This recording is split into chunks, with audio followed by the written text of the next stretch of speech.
Hello everyone, कैसे हैं आप सब और क्या हाल समाचार हैं आपके। आज मैं लेके आया हूं कुछ डेटा यानी अभी तक 19 बियर मार्केट हुए और उनसे क्या लर्निंग मिलते हुए अभी क्या लगता है कि कितना और डाउन जा सकता है। कौन सा इंडेक्स बता रहा है कि अभी भी वर्स्ट यानी गिरना और बाकी है, और रेड अलर्ट कौन सा स्टॉक होने वाला है जीरो। बिग लर्निंग और अर्निंग है, प्लीज ध्यान से समझिएगा। कभी भी थंबनेल को देखकर परेशान मत होइए, क्योंकि थंबनेल कभी भी फिल्म नहीं होती है। उसके अंदर की पूरी कहानी को समझिए, कौन क्या कह रहा है, किस तरीके से कह रहा है, उसका क्या मतलब है। मार्केट गिर रहा है, हमें पता है आप डरे हुए हैं, बट पैनिक क्रिएट करने से सिर्फ और सिर्फ गलत डिसीजन होते हैं। 2020 में भी बहुत सारे लोग वो गलत डिसीजन कर चुके हैं और आपको वो गलत डिसीजन नहीं करना है, क्योंकि 2020 के कोविड के बाद स्टॉक मार्केट ने क्या रैली दी वो आप सब जानते हैं। तो चलिए शुरू करता हूं। मैं मुकुल अग्रवाल आपका आप ही के यूट्यूब चैनल में स्वागत करता हूं। तो देखिए, पहले शुरू करते हैं किस स्टॉक के जीरो होने की कहानी है। वापस एक स्टॉक में वही कहानी होने वाली है जो स्टॉक मार्केट में घूम फिर के दोहराई जाती है। रिटेल वाले फंस रहे हैं, क्योंकि 47% की होल्डिंग बना के बैठे हैं। और सबसे प्यारी चीज, जैसे जैसे ये स्टॉक सस्ता होता गया, आज 12-14 रुपए के पास है, लोग अपनी पोजीशन को बढ़ाते गए। क्यों? सस्ता मिल रहा है, हम तो लेगा, यही लेगा और बाकी कुछ नहीं लेगा। और उसने सस्ता समझकर दबा लिया। जबकि चार्ट दिखाऊंगा मैं आपको, आप कहेंगे फुल पंप और डंप था। कंपनी का नाम है बिरला टायर। एनसीएलटी ने बिरला टायर के खिलाफ दिवालिया कार्रवाई शुरू करने का आदेश दे दिया। यह आदेश केमिकल कंपनी एसआरएफ लिमिटेड की याचिका पर हुआ है। कहानी क्या थी? 8 जुलाई 2021 तक टायर कार्ड फैब्रिक की सप्लाई के लिए 15.84 करोड़ के भुगतान में चूक का दावा। तो ये 15.84 करोड़ मिलने थे, जो मिले नहीं। तो फिर सारा जांच हुआ, पेपर्स से संतुष्टि हुआ, उसके आधार पे डिफॉल्ट घोषित किया गया। इन्होंने पैसा नहीं दिया, बिरला टायर ने भी ये बात मानी। यहां पर मैं आपको बताना चाहूंगा कि इस कंपनी पर ऑलरेडी 1138 करोड़ का डेट है।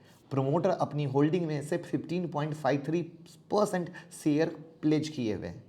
मैं इसके चार्ट पे आपको दिखाता हूं, बिग आई ओपनिंग मिलने वाला। आपके सामने मैंने बिरला टायर का चार्ट दे दिया, किस तरीके से कंप्लीट पंप हुआ था, फिर कंप्लीट डंप हुआ, फिर वापस से एक बार फंसाया गया और उसके बाद ये स्टॉक गिरता चला गया। तो मुझे ये नहीं समझ में आता है, जब कंपनी का इस तरीके से हालत खराब रहता है, फिर सिर्फ सस्ता देखकर आप लोग क्यों लेते हैं। आप में से कई सारे लोगों की पोजीशन भी फंसी होगी। तो प्लीज़ इस तरह के शेयर ना लें, क्योंकि एनएससी का डेटा साफ कहता है जो नए रिटेल भाई मार्केट में आते हैं वो हमेशा इस तरह की कंपनियों में पैसा लगाते हैं और उनका पूरा पैसा बर्बाद हो जाता है। तो मैं तो हाथ जोड़ के अपने परिवार से रिक्वेस्ट करूंगा, अच्छी फंडामेंटल कंपनियों में पैसा लगाएं, तभी आपको पैसा बन सकेगा। बाकी पंप और डंप आप देख चुके हैं। अब हम शुरू करते हैं, कौन सा इंडेक्स बता रहा है कि वर्स्ट आएगा। देखिए, मार्केट में रोलर कोस्टर राइड चल रहा है और उसके बाद तो एक ऐसा डाउनफॉल चल रहा है कि लोगों की चीखें निकल रही हैं। अब उसमें जो वोलेटिलिटी को मापने का इंडेक्स है, जिसे CBOE वोलेटिलिटी इंडेक्स और विक्स कहते हैं, वो कुछ बताने की कोशिश कर रहा है। और ये बता रहा है कि भैया ये जो गिर रहा है ना, और इस गिरने में कहीं ना कहीं लोग बॉटम तलाशने की कोशिश कर रहे हैं। तो प्लीज़ बॉटम ना तलाशें, ये इंडेक्स कह रहा है, मैं नहीं। पहले तो ये चीज़ ध्यान से समझिएगा, मैं अपनी बात हमेशा लास्ट में कहता हूँ। तो यहाँ पर ये इंडेक्स कह रहा है कि नहीं भैया, अभी भी बॉटम बाकी है, और सिर्फ बॉटम के पीछे ना जाओ, कुछ और कहानी है, वो भी बाकी है। तो यहाँ पर ये जो विक्स है, रियल टाइम मार्केट इंडेक्स को बताता है, मार्केट एक्सपेक्टेशन को वोलेटिलिटी के बेस पे बताता है इनकमिंग 30 डेज पे।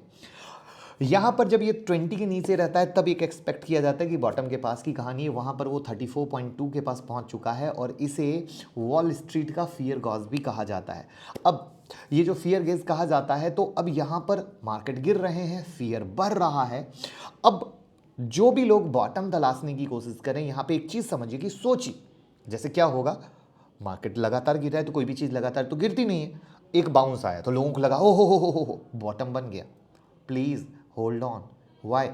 क्योंकि फेड वाले वापस इंटरेस्ट बढ़ाने वाले हैं। महंगाई आपके सामने खड़ी है। कल रात की वीडियो में मैंने एक्सप्लेन किया था ना अच्छे से, महंगाई किस तरीके से आपके पास चारों तरफ खड़ी है। तो ये वापस से होने वाला है। तो वहां पर क्या होगा, अगर जंप भी हुआ तो वापस से एक थप्पड़ पड़ेगा और मार्केट धमदेवर गिरेगा। तो इसीलिए रोलर कोस्टर राइड वर्ड हमने इसलिए यूज किया था क्योंकि मार्केट ऊपर नीचे की कहानी पे चल रहा है। तो यहां पर प्लीज थोड़ा सा मार्केट को सेटल होने दीजिए। सेटल का सेंस क्या है, हमें सबसे ज्यादा ध्यान रखना है कि आखिर फेड का सिग्नल जो ये इंटरेस्ट के रेट के रिगार्डिंग है वो कैसे कब थमता है, क्योंकि अभी तो थमना है नहीं।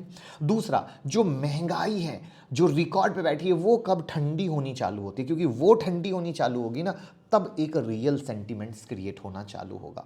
तो आई होप आप समझ गए होंगे कि ये जो इंडिकेटर है वो बता रहा है कि भैया मार्केट में वोलेटिलिटी है। Please wait and watch policy कीजिए। नए ट्रेडर तो आराम से हरे रामा हरे कितना करके मार्केट को देखिए, सीखने की कोशिश कीजिए और जल्दबाजी में कोई भी माल गले तक मत भरिए। वहां पर एसआईपी मोड बेस्ट है। वाई मैं रोज एसआईपी मोड कहता हूं, क्योंकि अगर मेरी इनकम, मेरी सैलरी 1 लाख रुपए है, मैं उसमें से 10,000 या 20,000 हर मंथ इन्वेस्ट कर रहा हूं, तो चाहे मार्केट गिरे और बढ़े उससे कोई फर्क नहीं है, क्योंकि मैं इन्वेस्टमेंट ही अगले अपने 10 से 15 साल की सोच के लिए कर रहा हूं, क्योंकि मुझे अपना फ्यूचर फाइनेंशियल फ्रीडम की तरफ चाहिए, मुझे अपने बच्चों के लिए चाहिए। राइट है, तो ये एक रियल तरीका होता है इन्वेस्ट करने का, जहां पे ये इस तरीके से निकल के आ रहा है, इस इंडेक्स की मदद से निकल के आ रहा है। उसके बाद हम बात करते हैं कि जो मैंने बोला कि 19 बियर मार्केट आज तक हुए हैं 140 साल की हिस्ट्री में, ठीक है, 140 ईयर्स की हिस्ट्री में 19 बियर्स मार्क। तो अब इसका मैंने एक एवरेज निकाला आप लोगों के लिए, बड़ा ही प्यारा सा डेटा है जहां पे एवरेज प्राइस डिक्लाइन जो होता है वो मोटा मोटा 37.3% के पास होता है। और ये जो बियर मार्केट का ड्यूरेशन, एवरेज ड्यूरेशन है वो 289 डेज का है। अब इसका मतलब क्या हुआ, एवरेज है, यानी कभी 50% का भी होगा, कभी 60 का भी होगा, तो कभी 30 का भी होगा, कभी 35 का भी होगा।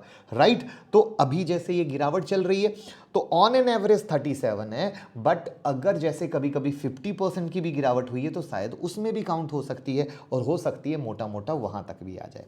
और एवरेज ड्यूरेशन 289 का है, तो 289 डेज जो बियर मार्केट है वहां पे कभी कभी 280 डेज का भी है, 260 डेज का भी है, और कभी कभी 320 डेज का भी है। तो इस तरीके से एवरेज निकलता है, और इसीलिए 2022 को बिग लर्निंग का ईयर लगातार कहा जा रहा है, जिसमें अप एंड डाउन की गेम देखोगे।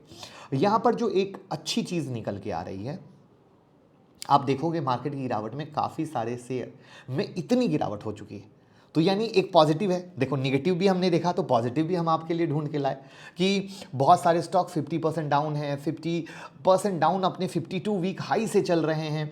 चाहे नेस्डेक देख लो, S&P 500 के शेयर देख लो, यहाँ पर इस तरीके से जो है ये जो कहानी गिर रही है वो ये बता रहा है एक एंगल से कि अच्छा शायद अगर कुछ भी पॉजिटिव न्यूज़ आती है, कुछ भी पॉजिटिव पॉइंट आता है, तो ये एक एरिया जहां पे मार्केट अटक रहा आया है, मतलब शायद उसके पास हम ध्यान रख सकते हैं। तो अब देखो इससे लर्निंग क्या हुई, लर्निंग ये हुई कि जैसे मार्केट एवरीडे गिर रहा है तो कहीं ना कहीं शायद एक बॉटम तलाशने की, एक रिवर्सल के लिए बॉटम तलाशने की कोशिश करेगा। उसमें जो सबसे इंपॉर्टेंट, जैसे निफ्टी का जो मुझे लेवल ध्यान देने वाला लगता है, जैसे 15,600 450 का जो लेवल है वो मुझे बहुत ज़्यादा ध्यान देने का लगता है, बहुत ज़्यादा। तो लेट्स सी क्या होता है क्या नहीं होता है, क्योंकि मार्केट में अगर वर्स न्यूज़ आएगी तो वो लेवल भी टूटेंगे, वो लेवल टूटेंगे तो स्टॉक भी टूटेगा। यहाँ पर एक चीज़ और आप लोग ध्यान रख लीजिएगा, जैसे लगातार जो भी लोग इंस्टाग्राम या ट्विटर पे फॉलो करके अपनी क्वेरी पूछते हैं, सर मेरा ये स्टॉक गिरा हुआ है, मैं क्या करूँ, मैं काट दूँ क्या। सबसे पहले आप जानिए, सिर्फ आपका स्टॉक नहीं, सब लोगों का स्टॉक गिरा हुआ है। अगर इससे भी संतुष्टि नहीं मिलती है तो आप ऐसे जान लीजिए, जितने भी बिग इन्वेस्टर हैं जिनके लिए आप आर्टिकल पढ़ते थे कि इनके पोर्टफोलियो में इतना मुनाफा आ गया, इनका पोर्टफोलियो इतना ग्रीन हो गया, इन्होंने इतने करोड़ कमा लिए, इतने हजार करोड़ कमा लिए, उनका पोर्टफोलियो भी अभी रेड में है। 52 वीक हाई से राकेश झुंझुनवाला का पोर्टफोलियो 30% रेड में है। तो आप इसी से समझ सकते हैं आप इकलौते नहीं हैं। ये समझना बहुत ज़्यादा इसलिए ज़रूरी होता है क्योंकि हमें मोटिवेशन मिलता है, अच्छा मैं नहीं डूब रहा अकेले, सब डूब रहे हैं। तो इसको डूबने के हिसाब से एक्चुअली लेना नहीं चाहिए, जस्ट आपके संतुष्टि के लिए मैंने एक बताने की कोशिश की है कि एक साइड पॉजिटिव ये आ रहा है कि अच्छा ये मोटा मोटा जिस गिरावट की कहानी है उसके पास खड़ा है। दूसरा साइड ये आ रहा है कि अच्छा वोलेटिलिटी इंडेक्स अभी थोड़ा सा रिस्क जोन बता रहा है।